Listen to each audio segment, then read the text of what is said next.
The Princess and the Pea.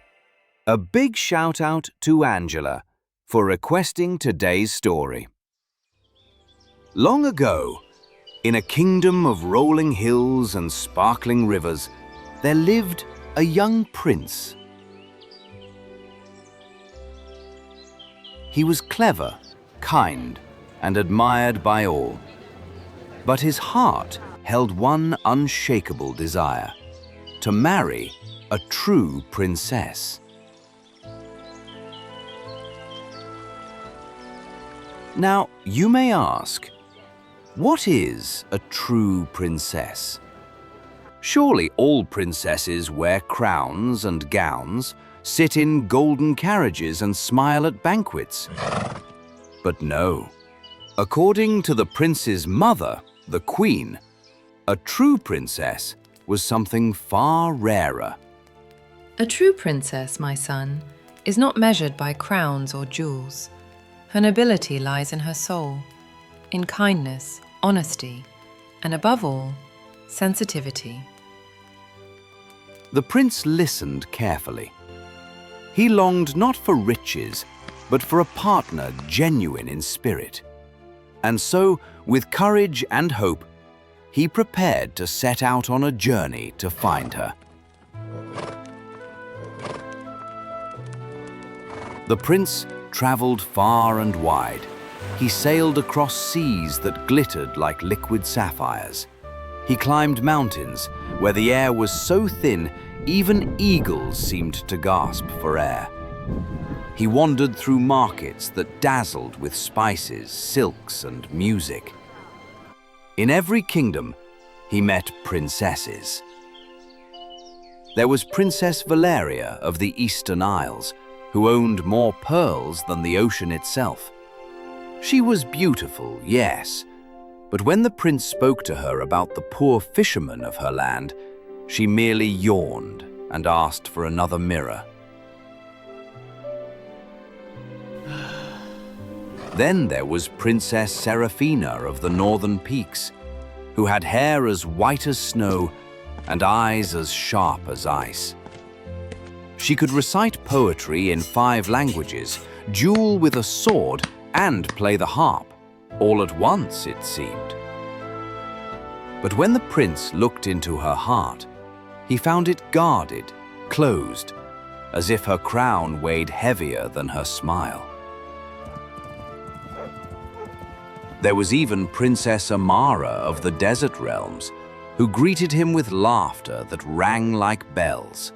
She was lively, spirited, and adventurous, but when the prince gently teased her about her love of jewels, she scowled and snapped. A princess must have only the finest jewels. Anything less is unworthy. Time after time, the prince was disappointed. Perhaps no true princess remained in the world. And so, after nearly a year of searching, he returned home to his kingdom.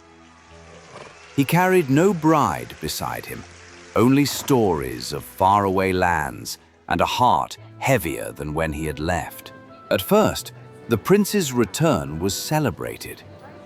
The people gathered in the streets, waving banners and cheering for their beloved traveler. But soon, life returned to its usual rhythm. The prince tried to busy himself. He trained with the knights. He rode his horse across the countryside. He even listened to musicians play in the great hall. But in quiet moments, he gazed out of his window at the horizon and wondered if he would ever find the one he was searching for.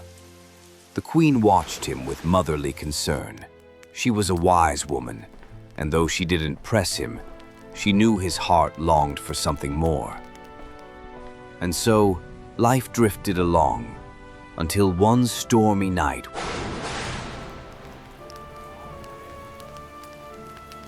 the prince and the queen sat by the fire, listening to the storm batter the castle walls.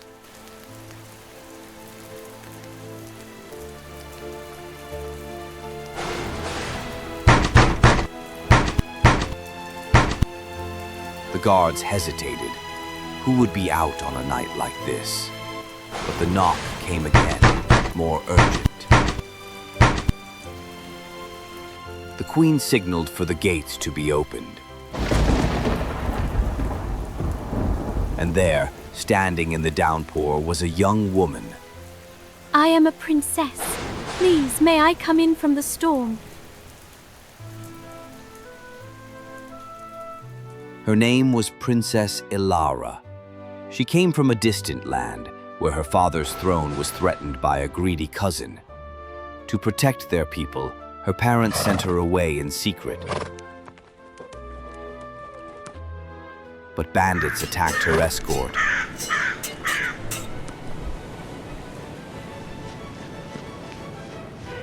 She was left to wander alone until fate and the storm led her to the prince's castle.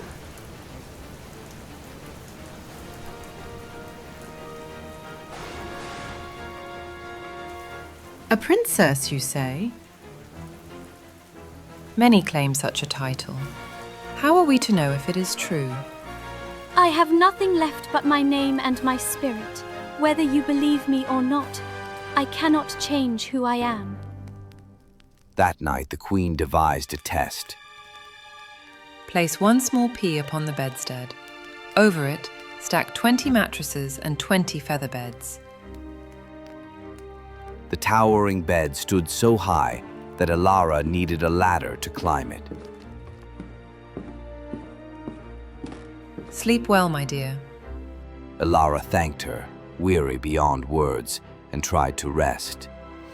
But no matter how she turned, something sharp pressed into her side. All night long, Ilara tossed and turned. She sighed, shifted, and even fluffed her pillows, but the discomfort remained. By dawn, her eyes were shadowed with fatigue.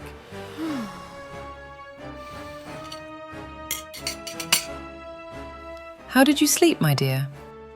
Oh, terribly. There was something hard in that bed.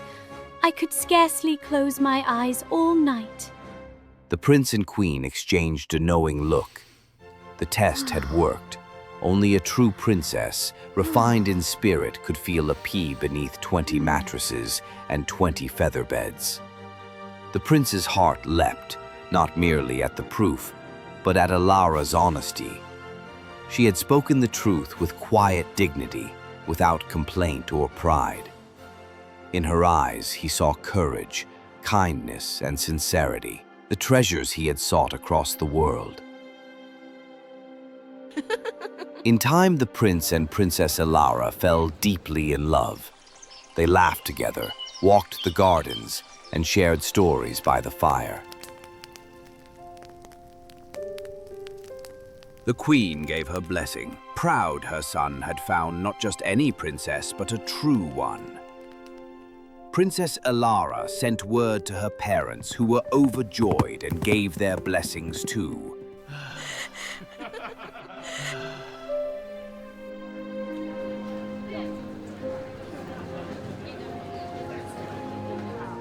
Their wedding was celebrated with joy throughout the kingdom. Bells rang, music soared, and both nobles and villagers rejoiced.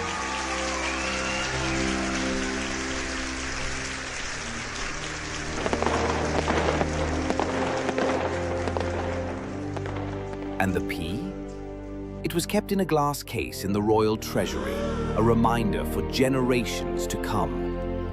And so the tale spread, teaching that true nobility lies not in crowns or riches, but in the heart and spirit. The prince and Princess Ilara, having found one another at last, lived happily ever after.